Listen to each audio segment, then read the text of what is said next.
Wait, who's this? We are back with another pre-gym Jada video because y'all seem to really like these and it's easy and quick for me, so we're gonna keep doing it. Finally, season 9 is here and we have been waiting years. It feels like I have been waiting my whole life for season 9 to start, but it is finally here and y'all have been requesting that I cover the episode with serial catfisher Ashley Taylor back in the picture, so let's get into it. It is season 9. Episode 1. The beginning of the episode starts off with Neve talking shit about our girl Cammy's camera skills, and I personally think that she does a great job. Plus, I'm not gonna say that I'm her biggest fan because of her camera work. I'm her biggest fan because of her no-nonsense attitude. But they then get an email from Megan, who lives in Dalton, Texas, who's actually writing in on behalf of her friend and neighbor. Jeni recently told Megan that she met a guy on Meet Me who allegedly only lives 2 hours away, but they've never met, they've never video chatted, and things are not going anywhere, physically at least. In person, I should say. Not necessarily physically, but in person. I'm a very freaky girl. I get it from my mama. But based on this picture that we were shown of Elijah, I am fully convinced that this man is a damn catfish. Plus, even if he were not a catfish, the spray on hairline and the spray painted beard is just not it. That alone would have given me the ick. Like I said before, he's never video chatted and he always has an excuse as to why he has canceled every meetup that they've planned. Megan says that she's tried to get her homegirl to stop talking to Elijah multiple times, but somehow he always ends up coming back around. Hold up. That's another sign of a catfish. Or someone who's gonna fuck your life up. No, but seriously, someone who doesn't respect your boundaries is not someone who should be in your life in any way. It could be your great grandma for all I care. Cut her off. Why you boring me? I'm right. But part of the reason Megan believes that Jeni is putting up with all of this is because Jeni has been single for the past 10 years. Lord have mercy. That is straight up like half of my life. That's crazy. Neve and Cammy then call Megan. We find out that Jeni is actually familiar with the show, but she has no idea that Megan wrote in, which is crazy work. Megan then walks down to Jeni's place, and with us on the phone, she tells Jeni that Catfish is about to be on the case. And Jeni is shocked, but ultimately she's more than happy to accept their help because she knows that she needs it. And she's not upset with Megan because she knows that she only did this because she means well. So Neve and Cammy then head down on to Yeehaw, Texas, and Cammy says that she wants to throw up because if it's in Texas, It's probably Ashley Taylor that's behind it. I know something you don't. I know something you will never know. Saddle up. Bok, bitch. as soon as they land, they head over to Jeni's aunt's place to meet her, and Jeni is a real sweet lady. Hey, Jeni. Hi. How are you guys? What's up? What's up? Jeni confirms that she has in fact been single for 10 years. But we actually find out that Jeni was single for this long because about 11 years ago, she got encephalitis, which is a severe swelling of the brain. Couldn't walk, talk, couldn't bathe myself, couldn't feed myself. She had to relearn everything. And then about 3 years after that, she was diagnosed with breast cancer. It's a lot to go through back to back. You're in full remission. And Yes, cancer-free. And she is now cancer-free, which is amazing, but I can't imagine having to go through all of this and then also having to be like, is my partner okay? Is he feeling supported? Cammy then says that all of that must have made the libido go away, and Jeni says yes, but Elijah, baby, he brought back that libido, so she knows she is more than okay. Oh. You met this guy and all of a sudden you start thinking about going back down to Funky Town. Yeah. Okay, Miss Jeni, do your thing, girl. Elijah is apparently 36. 36. 6'6", slender. Now, Miss Jeni, be so fucking for real, okay? Any man who I meet online who will not meet up with me in person and says that they're 6'6", I'm not believing that you're 6'6". I'm not believing anything about you, but especially not believing that. But now I will say one of the only men who I've met online who did not lie about his height was 6'7". So it could be true, but he wanted to meet in person and we met in person.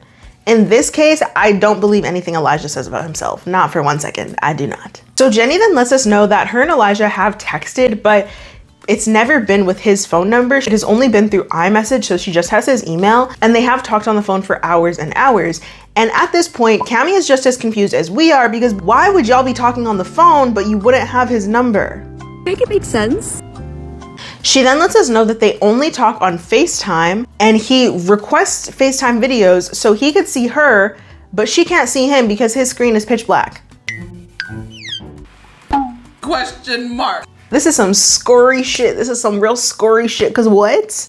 He then comes up with, I think, one of the worst excuses I have ever heard from a catfish.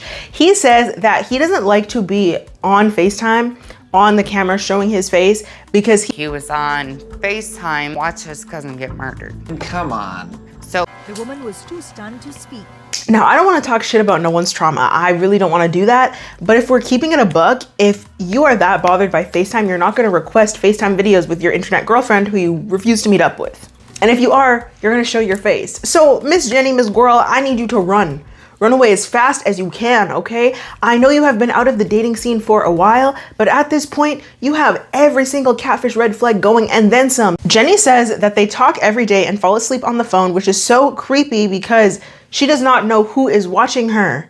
It could be multiple people watching her. It could be him sharing the password and sharing it, giving it to other people, selling it, and watching you. She says that she fell deeply in love with him within a couple of days. They are in fact in an exclusive relationship, and he claims to already have a ring for her. Wait.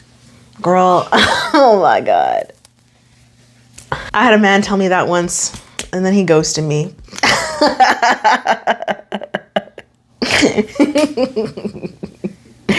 Oh, I'll make that a video for members for sure. So the most recent time he was supposed to visit, he said that his cousin had a stroke, so he couldn't come, obviously. He then claims to not have any social media, which doesn't make sense based on the pictures we saw because those are very social media ass pictures. And he has only sent her one picture of himself since they met online. He then later told her that he needed to come clean. I'm 21, and then I got this picture. And he then tried to make her promise that this wouldn't ruin their relationship, but it's like, I'm old enough to be your mama, and you lied about everything. So she screened him. She didn't want to talk to him. Then the very next day, he texts her and says that the person in the picture isn't him. He was in a dark space in his life and he was just trying to push her away. Trash. Even if that were the case, run. Be fucking for real. Because a grown man who doesn't know how to intellectually communicate his feelings and emotions and is gonna do dumb shit to push you away is still as big of a red flag as catfishing. I said what I said. He says that when he is comfortable showing who he is, he will do so, and yet this girl is giving him all of the booty hole pictures and showing him all of her goodies for the free on FaceTime, and he won't even show his face. Miss Jenny, I know you've been out of the scene for a while, but you should know not to do this. You should know not to do this. Nobody should have to tell you not to do this. This is a horrible idea. Again, you can't see what's going on his side. So he could be showing all his friends your booty hole while you think you're only showing him your booty hole. Neve and Cammy then take a look at the picture she has, and she has pictures of 3 different men, which is insane. That's the first guy. He sent you this picture. That one. Who's that? But Neve and Cammy then head out and get to investigating. So Neve and Cammy are sitting in the coffee shop doing their little recap, and all of a sudden, Miss Bok bitch Ashley Taylor walks in. Oh my God. Can I order coffee? I really hoped I would never see this girl again on Catfish, and yet here she is. If you don't know who she is or why this is wild, then I very much need you to pause this video and go back and watch these other 2 videos I've done recapping Ashley's previous Catfish episodes, because this bitch is crazy. And her and Cammy have had beef from day 1. So her little name tag when she walks in says former Catfish, and that's killing me because I don't believe that. I think old girl is still doing it. When Cammy realizes who just walked in, she's I don't know if I want to hug you or if I want to run away. Ashley. So Ashley then hugs Neve and hugs Cammy, and it seems like good vibes, honestly, which is very shocking considering how the last 2 episodes went. You are the one who is impersonating other people. I'm gonna talk to you because he the host. You're the help. Ashley then exposes Mr. Messy Ass Neve and says that Neve is the one who called her for help. A girl. Ashley claims that she is no longer catfishing, but she is here to help. She is a catfish assistant, a catfish intern, if you will. I just have to say, Ashley, the catfish intern, was not on my bingo card for season 9. I'm just gonna keep it so real with you. I was not expecting that. But they decide to fill Ashley in on everything that they know so far, and she exclaims, enough with the lies. It's very clear that old girl is being catfished. Enough with the lies. You catfish her. And I agree. I agree. But Neve then snarkily asks if Ashley wants to be the help, which is funny because it's a nod to what Ashley previously said to Cami the first time Ashley was on the show. So Cami then explains that a lot of the references Ashley were making, I didn't realize that they were like black references. I thought everybody knows when you call someone a bird, you're calling them a dumbass bitch. When you call someone the help, you're being derogatory. But Cami explains that after they filmed that, she had to explain to Neve that Ashley was insulting her. Oh, Lord. Which is crazy. I couldn't imagine someone calling me a bird and then I have to do the emotional labor of explaining to my co-host how this lady just insulted me. But anyways, Ashley then apologizes for calling Cami a bird and then says that Cami is a full-blown chicken. Live, breath, and die. Well, back five, bitch. So far, I'm kind of loving the vibes that Ashley is giving off, which is very shocking and confusing to me because I wasn't expecting that. But she's really funny. So as they're filling her in, Ashley and Cami then agree on the fact that Uncle Earl, the guy, we'll call him Elijah C., is likely who Jeni is really talking to. I feel like the friend could be him. Me too. Uncle Earl. He does look like an Uncle Earl. And this is how we know the world is ending for real. It is most definitely ending because I never thought I would see the day where Cami and Ashley agree on anything and actually enjoy each other's company. That's suspicious. I don't like what's happening. This is confusing me. They finally get into their investigation and they start by reverse image searching the pictures of Elijah A and they get no results. They then reverse image search the picture of Elijah B and they get no results. Then they decide to search the dick picture, the one dick pic that Jeni has gotten. Black nudes. It's everywhere. All right, so the picture of the not surprisingly. And they get hits instantly because it was clearly taken from Google. Like the person just searched black. I'm just trying to imagine that being in someone's history. Crazy. Ashley tells Neve It's just off Please the don't air. say no more. Okay, let's look up Uncle That's a no Earl. for you. and she is so for real hilarious. Like this girl is really funny. It's crazy because she actually has a really good personality underneath all that other bullshit she was doing. Like she is so quick-witted and so hilarious. I'll never forget the one time, I can't remember what grade I was in, but I had this teacher, Miss Wiltz, freaking loved her. And it was like the last day of school and I used to always hang out in her classroom after school, like for half an hour when I didn't have like sports or other things going on. And she was just like praising me with compliments, which was very sweet and heartwarming. And I still remember everything she said. But one thing she said, she's like, yeah, you're very quick-witted and very funny. Like you really keep me on my toes. And I was like, what does that mean? And then she started laughing so hard and I didn't understand because she's like, she just called me quick-witted. And then I just did something that was very much not quick-witted. Oh my God, I love that lady. Clap if you care. Clap if you care. But they then decide to search the pictures of Elijah C and they do get a hit. It is linked to a Facebook account and the Facebook profile's name is Elijah and also has the same last name that was given to Jeni and they blur out the last name so you know it's real. Then our three co-hosts at the moment are very confused about why he would go through all of this trouble to lie about what he looked like only to send a real picture of himself in the end. Like something is not adding up here. And then they say that he's a good-looking dude. He looks like he would actually be somebody Jeni could date. Yes. Like a real match. Maybe. And I said it in the last video, and I will say it in this video. Someone's perceived attractiveness to others does not negate their insecurities. Let the church say amen. Amen. Someone could look like an absolute freaking 15 to the world and feel like a 2 on the inside. So they're going to act like a 2 because that's what they feel like.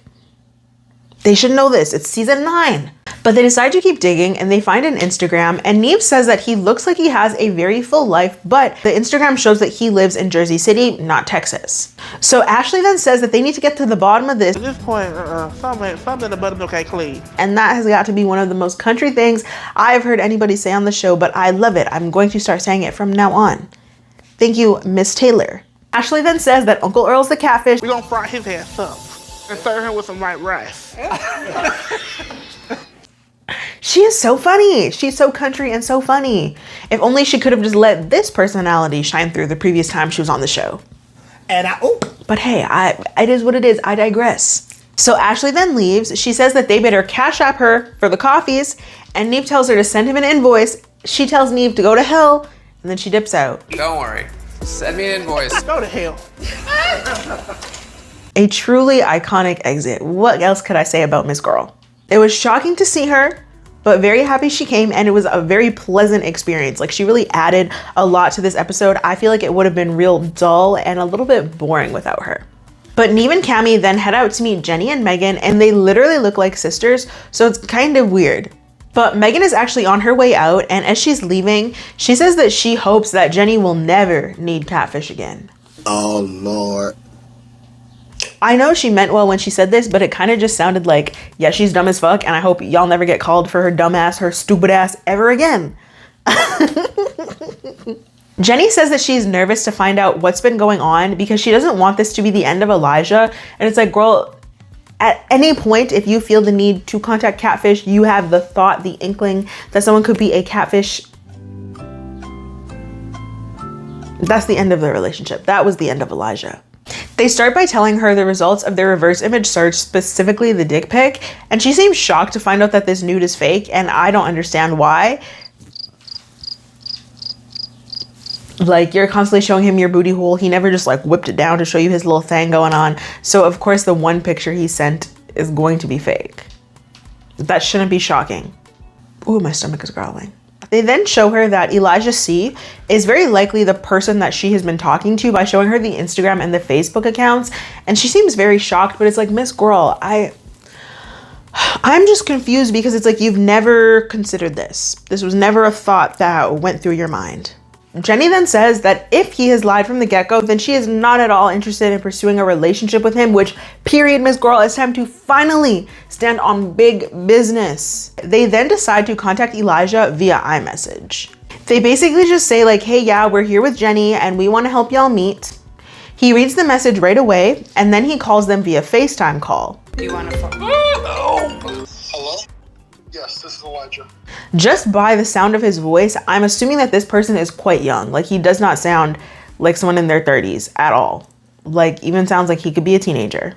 He then says that he would love to meet Jeni face to face, but he doesn't know if now is the best time. And it's like, Be fucking for real. Why do they all say this? I don't know if now is the best time. The best time would have been before the show got in contact with you. That would have been the best time. You stupid. But waiting till the show calls you being like, I don't know. It just doesn't really seem like a good time. Bitch, it's never a good time. Just meet up. Neva's like, okay. Jeni has been more patient than most would be, and she is not going to keep being patient. So don't you dare miss out on this opportunity because you will not get another one. Everyone is standing on big business this episode, and I love it. He says that he is in Texas, not in Jersey. He'll think about it, and he'll give Neve an answer by the end of the day. He then hangs up, and Cami immediately says That voice don't match none of those It pictures. doesn't. Right. None. which I know something you don't. I know something you will never know. the crew then heads out. In the car, Neve says that Elijah has 2 strikes, 1 more strike and he'll be out, and it's like, this man should have been out already. Later that night, Neve enters Cami's room and puts on her shower bonnet. Leave my shower. Why are you? What do you want? And it's like, this man is always clowning her. Just let our girl live in peace. We then find out that Jeni has been getting texts and calls from Elijah, basically just trying to worm his way out of meeting up. Ew. And Jeni is going to meet Neve and Cami at their hotel to talk and figure out what their next steps are and what they should be, because she doesn't know how to handle this. So she shows them the texts and they basically just coach her to put her foot down and tell him that this is his one and only chance. Like, she will not keep talking to him. She's not going to keep doing this back and forth bullshit with this man. So she calls him and she confronts him about wanting to bail on her.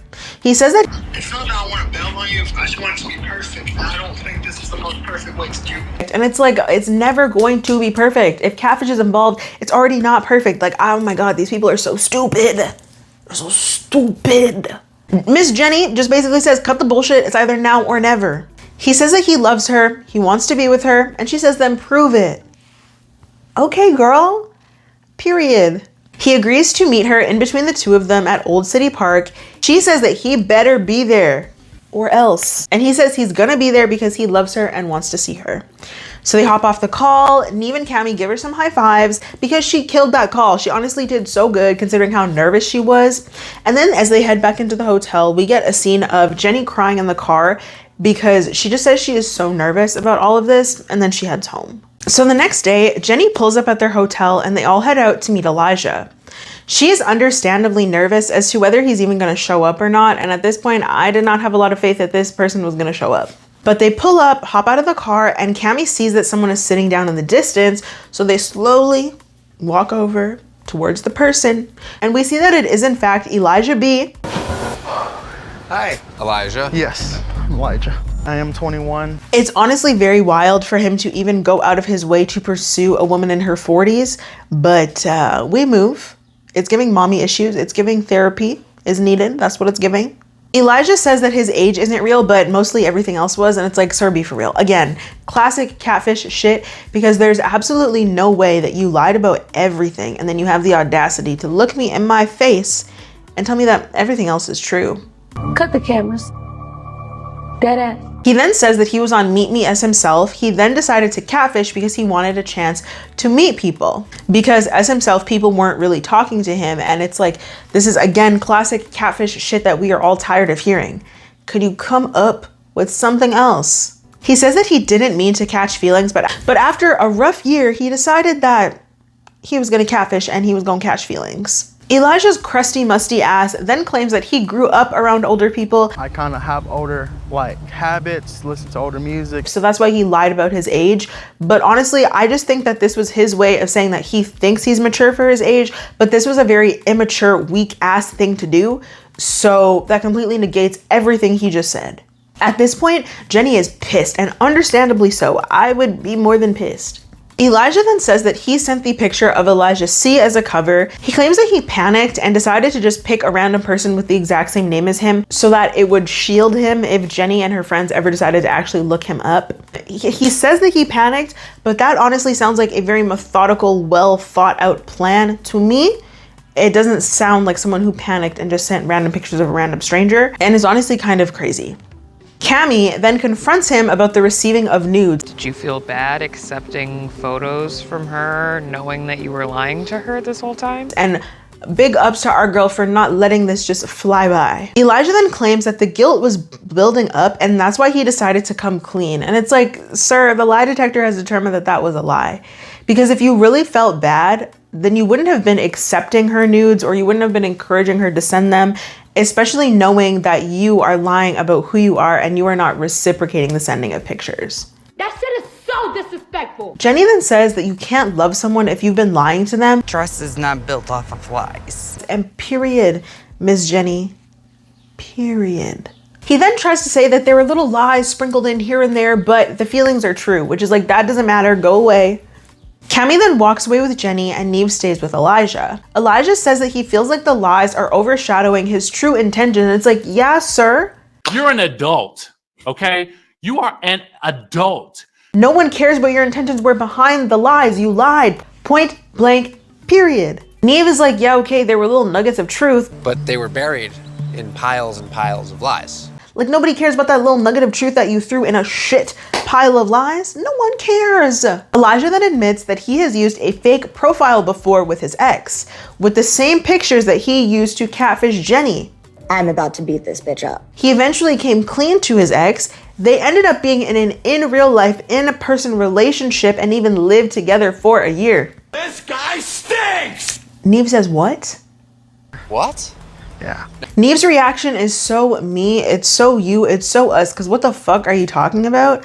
I feel like it's crazy. It's crazy to be like, oh, well, this worked for me one time to get into a relationship, so let me try and do it again. You're fucked, buddy. That phrase was so Winnipeg of me. Neve says that knowing your previous relationship began in catfishing. That doesn't shout forward progress to me. Clock it, Neve. I find this situation, again, particularly crazy because in his mind, I just know he was like, well, it worked once. Why can't it work again? And maybe the problem was not that I catfished. Maybe the problem is that I didn't catfish someone who was old enough because I'm an old soul. You're fucked, buddy.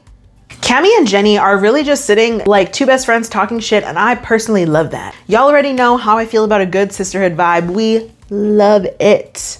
Okay? Jeni then says that There's no way I'm dating a 21-year-old. No way. And thank God for that. Cami says that there needs to be a genuine apology on Elijah's behalf. Jeni then says that Elijah claiming to have true feelings doesn't make any of this right. Like he keeps saying that as if it's supposed to overshadow everything that he did. You nasty? Absolutely not. Neve then walks to where Cami and Jeni are sitting and tells them about Elijah's previous catfishing. And then Neve and Cami just encourage Jeni to be as straightforward and honest as she absolutely can.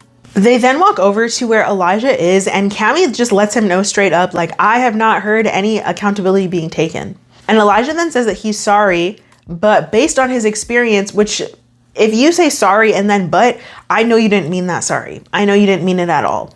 But he says that I've learned how to really, work it out, and I feel like it's always fixable. You're fucked, buddy. Absolutely freaking not. Sir, if you don't take your barely legal behind somewhere and sit down and get some help rather than trying to manipulate people into being in a relationship with you, especially someone who's old enough to be your damn mama, you need help. What's not clicking? What's not clicking? Elijah then just brushes off everything and says that if this doesn't work out, then he'll just simply have to move on. And sometimes situations just don't work out. And Jeni says, pause. Miss Jeni says, She puts him in his place and she tells him that if this didn't work out, because you've been dishonest from the get-go. She then says what we are all thinking and what I have been saying this entire time. I'm old enough to be your mom. He looks pissed, which is confusing to me because she didn't lie. She didn't stutter and she didn't lie. She stood on big business. I love seeing women stand on big business. Neve then says that Elijah needs to acknowledge that there is no fixing this, not because Jeni isn't forgiving enough. It's that you it up. Period. They are really on their shit this episode and I'm living for it. So Cami then tells Elijah that he needs to reflect and learn something so his future looks different. Jeni says that there is no potential of a friendship. They do not need to contact each other and she does not want to hear from him ever again. And Neve says that he wished for a happier ending, but it is what it is, and then they leave. On the ride back to drop Jeni off at home, they just hype her up and encourage her not to give up on love. But there are guys out there looking for you. You still got it. Jeni got her groove back. Which I really appreciated, because for some shit like this to happen the very first time you put yourself back out there after 10 years of being single, I can just imagine it would be very discouraging and it would just make me want to be single for the rest of my life. I love that they took that time to hype her up and encourage her the way she deserved to be encouraged. So in our 2-month follow-up, Jeni says that her and Elijah have not been in contact, thank frickin' God. She is not currently dating, but she said she's not opposed to it. Elijah then says that he's doing pretty good, which we don't care. He says that he made a Bumble account as himself and things are going well for him with who he is currently dating, which, no comment. No comment. I plead the fifth, even though I'm Canadian. Elijah says that he feels guilty about the whole Jeni situation, again with the but, so it's like anything you said before the but is irrelevant. Everything you said after, that's how you really feel.